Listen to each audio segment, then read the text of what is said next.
द्वापर युग का समय चल रहा था।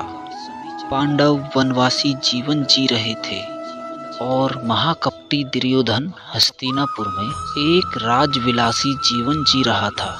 एक दिन महर्षि दुर्वासा अपने शिष्यों के साथ हस्तिनापुर अतिथि बनके पधारे। दुर्योधन ने काफी अच्छे तरह से उनका अतिथि सत्कार किया। इसी पवित्र कार्य के बीच दुर्योधन ने अपने मामा शकुनी के साथ मिलकर पांडवों पर परास्त करने के लिए एक नई योजना बनाई। जब महर्षि दुर्वासा ने कहा कि हम सब भोजन करेंगे, तब दुर्योधन बोला कि ऋषियों को भोजन कराना तो एक महापुण्य कार्य है, लेकिन महर्षि दुर्वासा मैं आपसे अनुरोध करता हूँ कि इस महापुण्य को प्राप्त करने का अवसर मैं अपने बड़े भ्राता युधिष्ठिर को देना चाहता हूँ। इतना कहकर दुर्योधन ने महर्षि दुर्वासा और उनके शिष्यों को नजदीक के वन में बसे युधिष्ठिर की कुटिया में भोजन करने के लिए भेज दिया, क्योंकि वह यह जानता था कि दोपहर के 2 बजे पांडव द्रौपदी के साथ खाना खा चुके होंगे और कुटिया में अन्न शेष नहीं होगा।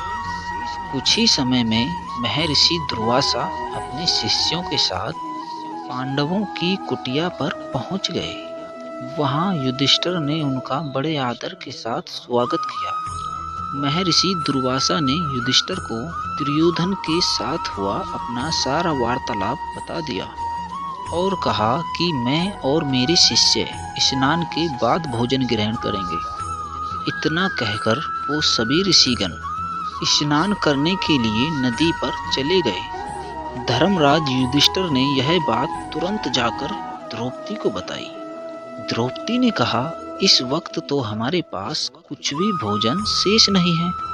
द्रौपदी का दिल यह सोचकर घबराने लगा, अगर ऋषियों को भोजन नहीं कराया तो उन्हें महर्षि दुर्वासा के क्रोध और श्राप का पात्र बनना पड़ेगा।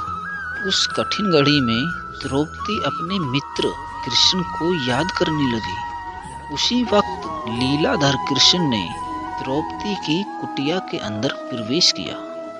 उन्हें देखते ही द्रौपदी उनके पास दौड़ती हुई गई और उन्हें अभिवादन करके अपनी समस्या बताने लगी।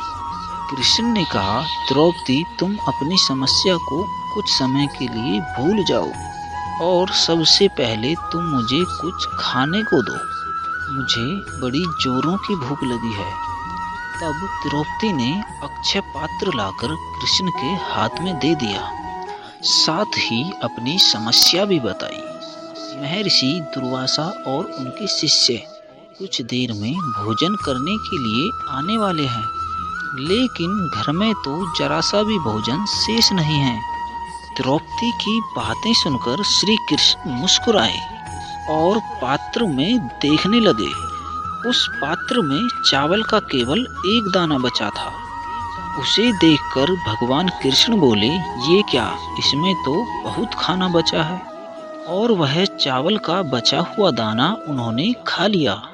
इधर कृष्ण के चावल का खाना खाते ही उधर स्नान करके नदी से बाहर निकले महर्षि दुर्वासा और उनके शिष्यों का पेट भर गया और उन्हें डकारें आने लगी और वह युधिष्ठिर की कुटिया की ओर जाने के बजाय अपनी यात्रा के लिए प्रस्थान कर गए। इस तरह चावल के एक दाने से ही कृष्ण भगवान ने ऋषियों का पेट भरकर उनके क्रोध और श्राप से पांडवों की रक्षा की। तो दोस्तों, आपको ये कहानी कैसी लगी? अगर वीडियो अच्छी लगी हो तो वीडियो को लाइक कर दें और चैनल को सब्सक्राइब करके ऑल के बटन पर क्लिक कर लें, ताकि मैं जब भी कोई नई वीडियो बनाऊं वो आपके पास सबसे पहले पहुंचे। तो दोस्तों, मिलते हैं कल किसी नई कहानी के साथ। जब तक के लिए जय हिंद, जय भारत, वंदे मातरम।